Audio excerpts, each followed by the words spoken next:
When I was growing up, my mom's mother would come and stay with us once in a while over the summer.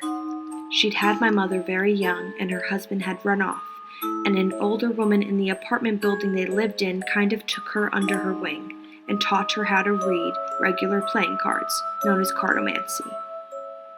So, when she came to stay with us, we would sit around the dining room table on a summer's evening, and Nana would take out the cards and she would tell you what to do with them. Shuffle them, take 6 cards, place them like this, and so on. Being Catholic, she felt conflicted when her friends started coming back to her saying that her predictions were really happening. She ended up seeking a priest's guidance to make sure it was okay. The priest said, as long as you never read your own cards, you never take money, and you don't tell people the bad stuff, you should be fine. So she was doing my reading once, and I see her getting all of these black cards, and she's just pushing them aside.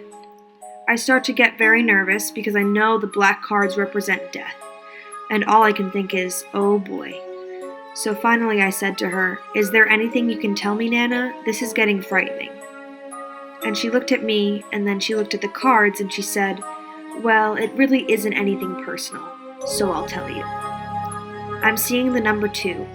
It could be 2 days, 2 weeks, 2 months, so this is going to happen in the future. Now I see a young couple. I see a young man and a young woman, and they both die suddenly. It has something to do with being on the water, on a boat, I'm not quite sure. And it's all so very confusing because a third person dies too, an older man.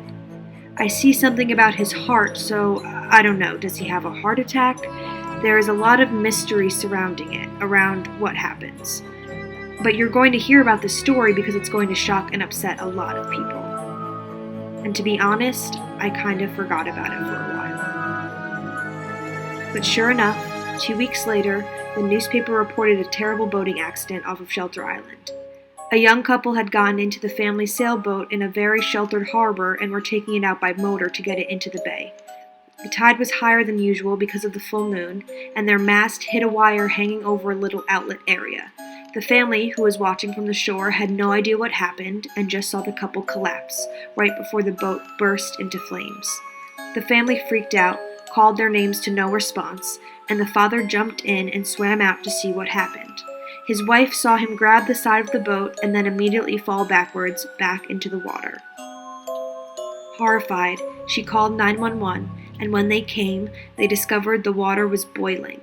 It turned out the power line they had hit was a high-voltage power line that had never been designated as such. The coroner's report showed the young couple was electrocuted, and the father died of a heart attack trying to save them. It was a horrific accident, made almost more so because my Nana foresaw the whole thing.